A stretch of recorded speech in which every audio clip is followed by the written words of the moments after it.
And so we believe very, very firmly that anyone can be an entrepreneur. If you just bought and held the top 10 stocks from today and you held them for 10 years, I guarantee you'd more than double your money in the 10 years. Wow.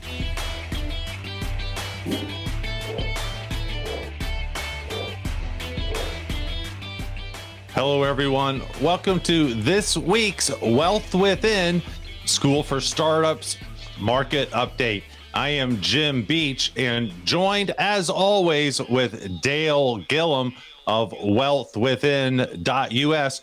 Read his book, It's Your Money. Oh, Accelerate Your Wealth. It's Your Money, Your Choice. Dale, welcome to the show. How are you doing today? Mate, I'm fantastic. In isolation, or not isolation, in staying at home, enjoying myself. We live on 10 acres of bush, so it's beautiful fresh air and not a house within hundreds of meters. So I think I'm very much self-isolating at the moment. Well, I just hope and pray that we all stay safe. So today, let's let everyone know we're filming this at the end of Monday. The markets have closed a couple of hours ago in New York and New York City time. So we have the knowledge of what's happened here on the first day of the week. We've had five significantly, or actually 4 of the last 5 days have been huge market gains. I actually do listen when you talk, Dale. You said that historically we have the plunge. We have and then again, another significant fall away where it discovers a new true bottom. That happened, I think, over a course of a year, you said, in the 1930 to 31 phase. Have we put all of that into the last 5 days? Are we now ready to go explore the bottom again in a new plunge? No, I think what we normally do, it's almost like it's a zigzag pattern that generally markets or stocks do, which means that if they go down, they make a retracement against the trend. So at the moment the trend's down, they retrace a bit against the trend and then they fall away. You can see it on daily and intraday charts if you want to look at that, but what we're looking for is a 1 to 4 week move up at least. So it could be, I would expect this week to be up, probably next 2, maybe even up to the next 3 weeks or 4 weeks up. How far it travels in time and price will tell us a lot about the next move down. Sometimes we get the market fall away to its previous bottom. So the Dow fell to 18,213 points last week on the Monday, I think it was, and then obviously we had 3 days up. Friday was down. Monday, as we know now, is up. So what we've seen is 4 days out of 5 days up, and what we're looking for is a bounce up and then come down. So sometimes you'll actually see it come down to around where it was before, like that 18,213 points. And that's what they call a dead cat bounce. So it moves up, comes back down again and stops around that level. That's possible, but you need to expect that it's going to fall a lot further. And I think I said last week, I think the Dow's got good strong support at 18,000 points, but it's got even stronger support at 15,000. So we do need to expect that it could fall another 20% from that low. And that could happen over the next 60 to 90 days. But I think the downward moves are slowed. That's the good part. It gives us a lot more time to plan. But right now, everything is not looking as doom and gloom, I suppose, on the marketplace. And there are some opportunities out there if you want to grab them. All right, let's talk about that in a minute. But first, why would the market go down that significantly again? Would it take the virus surviving past through the summer or something, or another black swan follow-on second wave of the infection? Why would it plunge again? There's a couple of reasons why we get the move up and then a secondary plunge. Is at the moment we don't know the full impact of what's going to happen. Obviously Trump's come out with a stimulus package. There's businesses still laying off people.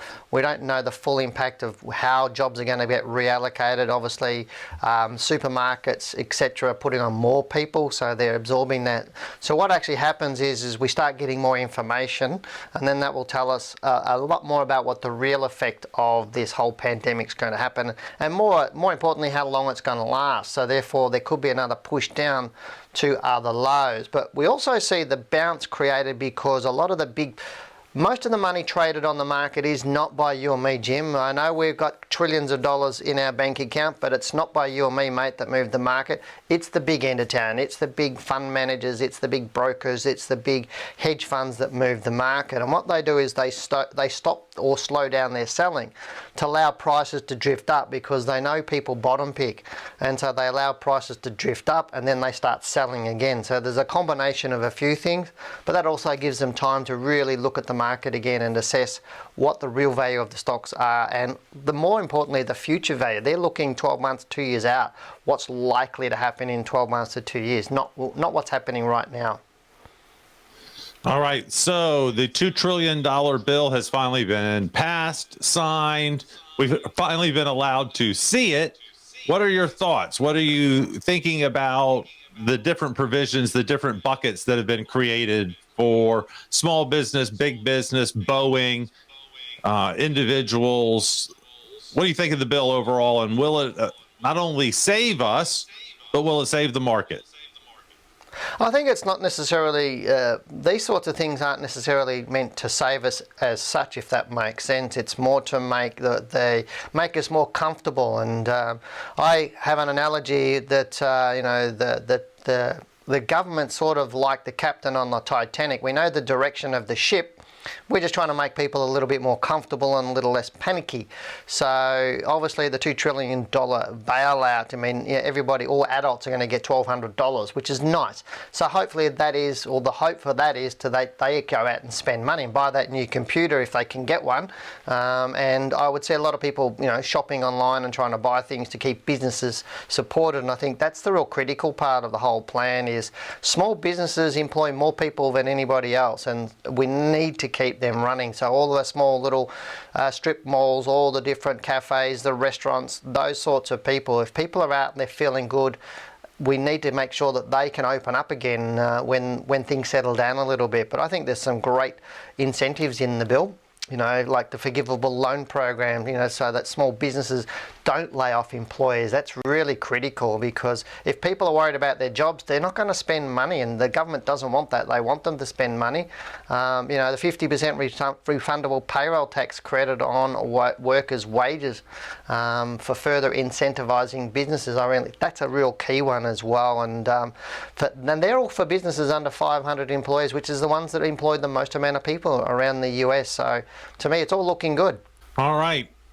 Any particular industries that you would be thinking about growing into if you were sitting at home right now, suddenly unemployed, but with a little bit of an entrepreneurial bug?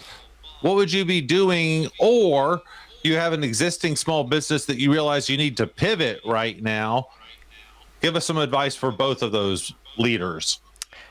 Yeah, I know we touched on it a little bit in the last couple of weeks, that how business is going to change, and I think the longer this goes on, the more it's going to change. And one thing I know about human beings is we are adaptable. Doesn't matter what's going on, we adapt to whatever that is. And I see there are businesses right now coming out with new ways of doing business, like supermarkets. Obviously they've had home delivery, but how do they personalise that a little bit more? Also, retail shop fronts who may not have ever sold online, they're going to start selling online. So they're going to need e-commerce websites, which they may not have had before. They might have just had brochure type websites that just tell people, hey, we're here, this is what we do, come and see us. So we'll see e-commerce websites really grow, and obviously people were using things like CRM services and marketing services, such as Salesforce may get a lot more clients. We're seeing Zoom, that's really taken off, with a lot of new people using Zoom for their conferencing calls. I know, over the last sort of 12 months, maybe 18 months, a lot more people who are doing business with us or wanting to chat with us are using Zoom, and that's just taken off like a rocket. Other services like IT, people have got to help people manage things from home, such as their data, their video conferencing, obviously computers, the cameras, their phones, systems, but everybody selling online will get a lot of consultants, I would believe, people coming out who might have been marketing people, social media marketing people in big companies who now aren't working, they'll go out there and start consulting and helping small businesses and people get their business going and get things happening. But I think things like, even 5G services, they'll start rolling out a lot more as well. But again, a lot of people are going to come up with some entrepreneurial ideas of what I can do at home and make money to protect myself and my family, because one thing we know for sure is, whilst the moment we've got a very, very dark cloud over the world, it will clear and we'll get some sunshine again. But we also know that it'll happen again, and so we need to make sure that we're prepared for that. So to me, people will do a lot of services from home, maybe personal assistants, other virtual services, people cleaning houses. It's amazing different types of ideas and businesses that people could get into right now to make revenue. And on the other hand, what are the industries that you see never recovering or recovering to a whole different level? For example, I think the cruise industry, the airline industries will recover. It may take a couple of years. I think commercial real estate will be fundamentally changed by this and may never recover. What are your thoughts? Look, I'm 100% behind you. I've been saying that for the last few weeks, where, as a business, having commercial office premises, I know rent is exorbitant, both retail and commercial for office rental, and I think there's going to be huge shifts there. And if I was a commercial landlord, I'd be seriously worried, and I think they're going to see a lot of property devalued and or sold off to lighten up portfolios, because the longer this goes on, the more businesses get comfortable with having their employees at home, which lowers their costs. It gives better employee, their health is better, they're happier. We're seeing that most of my business most of our staff have been working from home for 2-3 years. There's only a few people that work actually with me in our office, and they're all working from home at the moment, and then they've always been able to do that. So I think there's going to be a huge shift here, and there's going to be a lot of empty office space. So I'd be really, really seriously worried about that. But even residential housing, one of my friends is a very, very good real estate agent selling homes. And I said, mate, you're going to change your business. And he goes, why? I said, real estate agents are so old school in how they do things, open houses, and they're very much, I call them the shifty salesperson. I say to people, who do you trust most? An accountant or a real estate salesperson? And everybody just laughs when you mention real estate salespeople, because they're not that trustworthy. But I said to him, you're going to change your business, because you're going to need to be doing walk-through houses on virtual walkthroughs. You're going to be talking with people on Zoom. You're going to be selling online. You're not going to be seeing them face to face. You could be selling around the world. So I think there's huge shift in retailers, not in residential housing as well as commercial.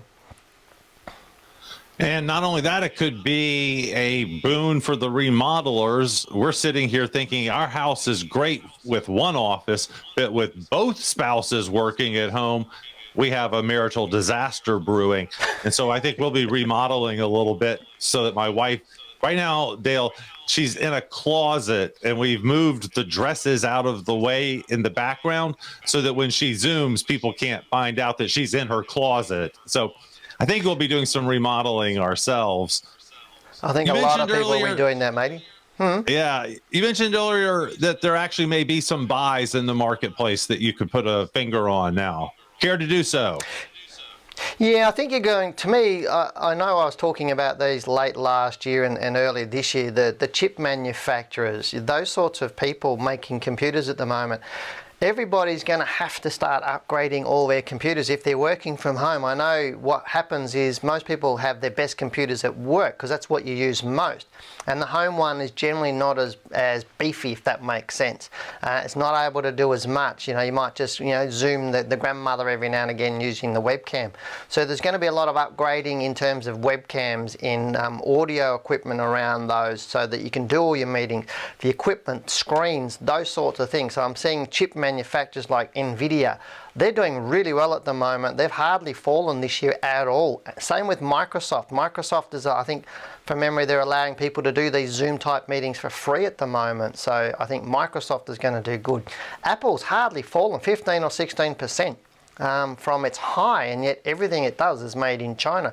So I think people are going to be upgrading a lot of Apple products to be able to do these, because obviously using Apple products for multitasking and using multiple devices really does suit a home office environment. I know I've got a lot of Apple products, and it just, you go from one to the next really simply and seamlessly.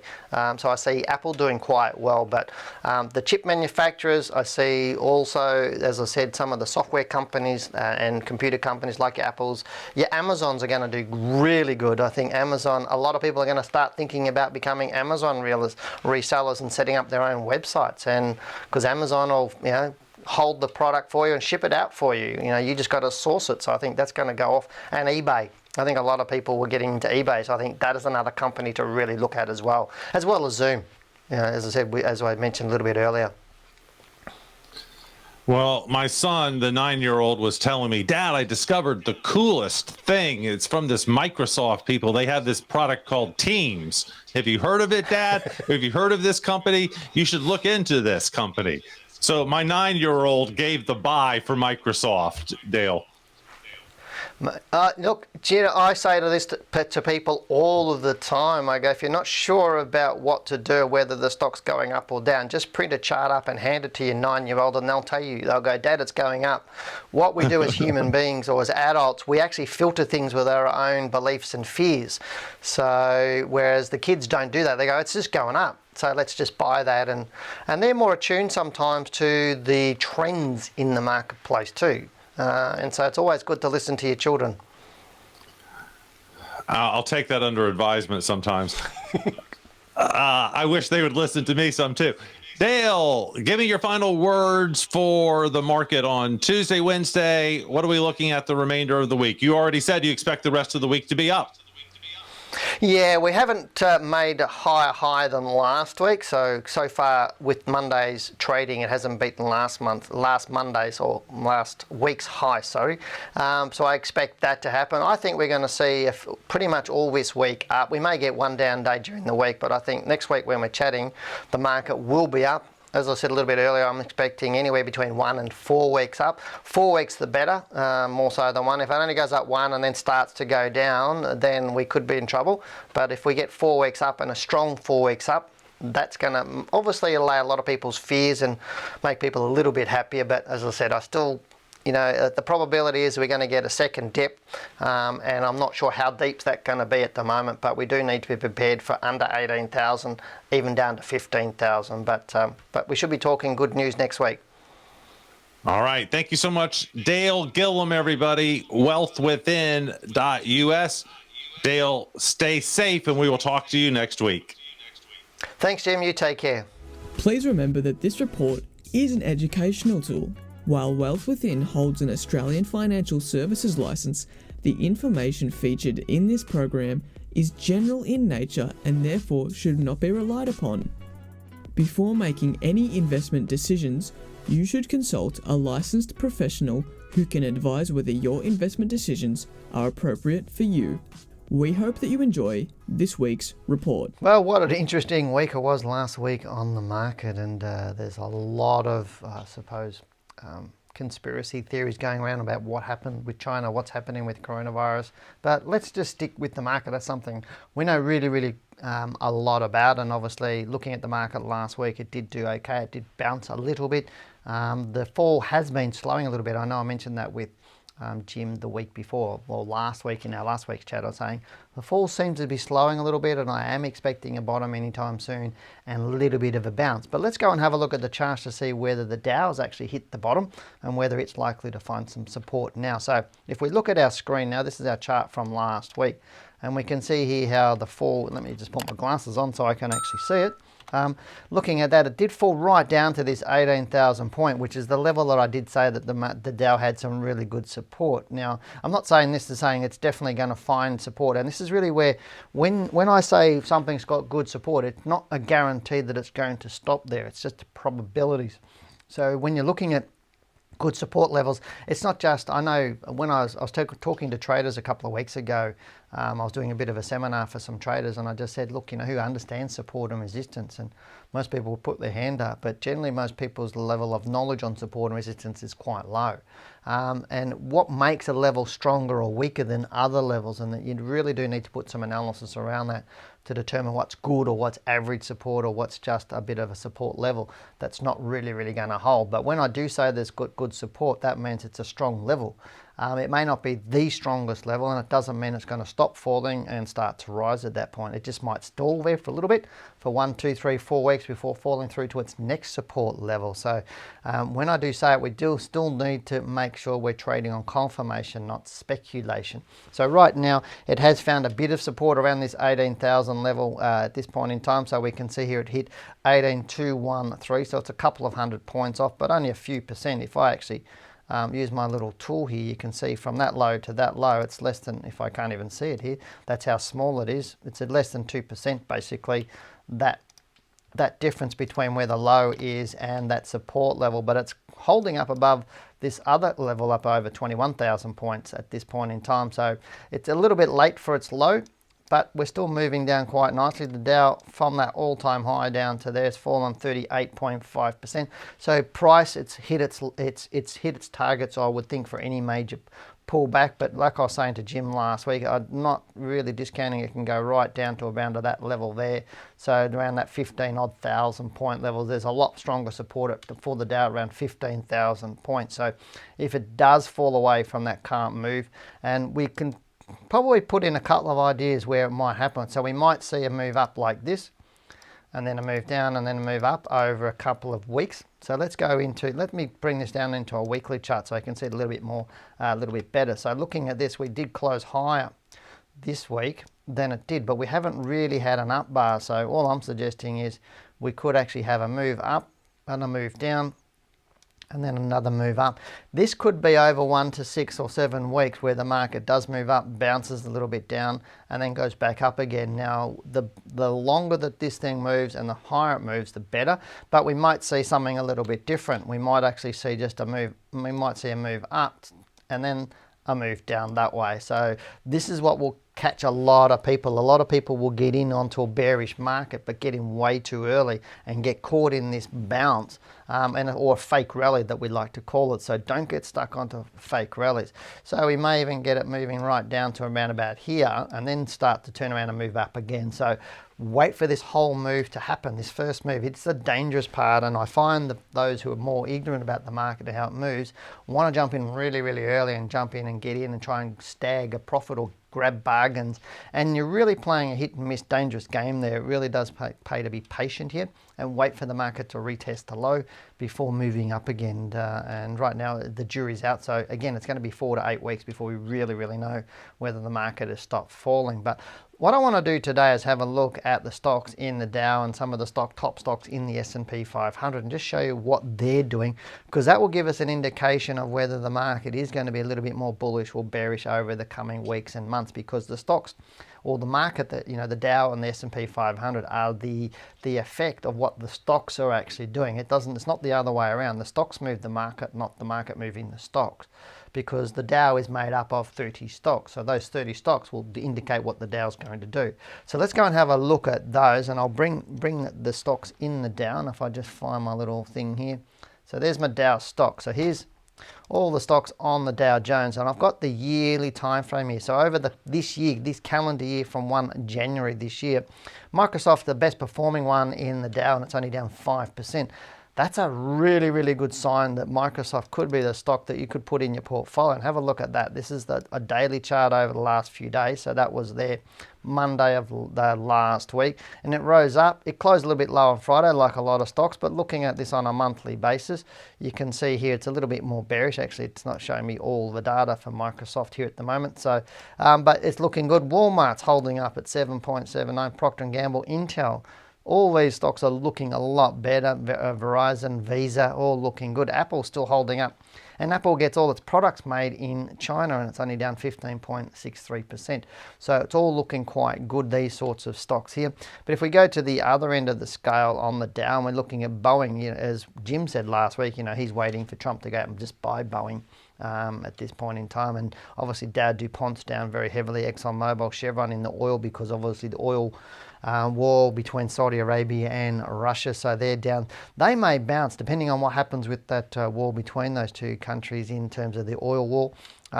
United, JP Morgan trades. Walt Disney, interesting, as Jim mentioned last week, it's a little bit in trouble as well, down fairly heavily.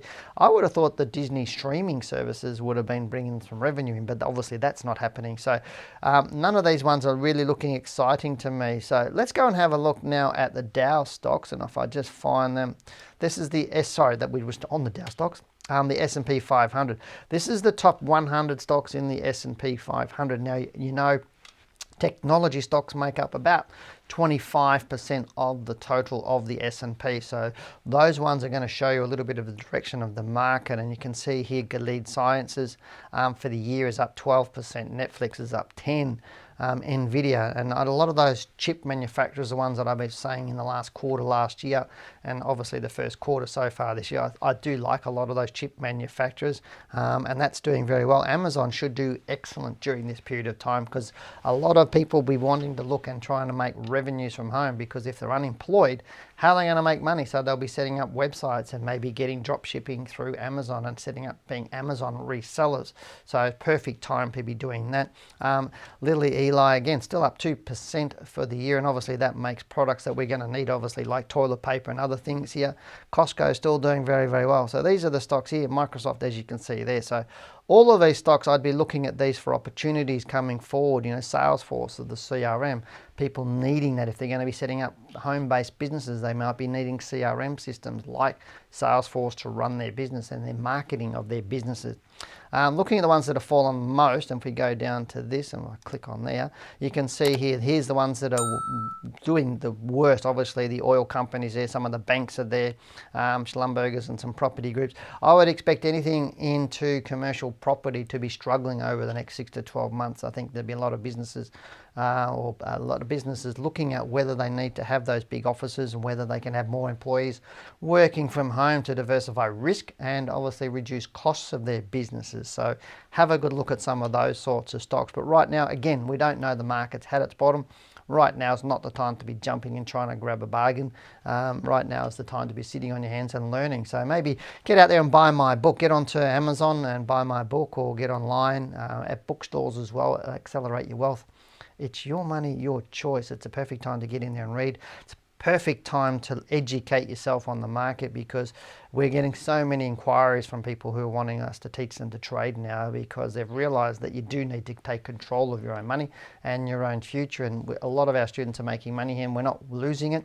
Firstly, obviously, from the fall, but they're actually making money and they're in control of their own financial situation. So if you've got a little bit of extra time right now, time to educate yourself. But that's it for me. If you do have any questions for me, then just stick them below. If you stick your fingers on the keyboard and get typing, I'll get to answering those questions for you. So please put them down there below. If you do have a stock that you'd like me to look at, or US stock that you'd like me to have a look at, please do that. Now remember, I do these Monday reports every single Monday. So please come back next week and get my thoughts on the US market. But also remember to hit the subscribe button now and click the bell on the right of it, so you know when we go up to date with our videos. For now, I'm Dale Gillham, the Chief Analyst here at Wealth Within. Goodbye, good luck, and good trading.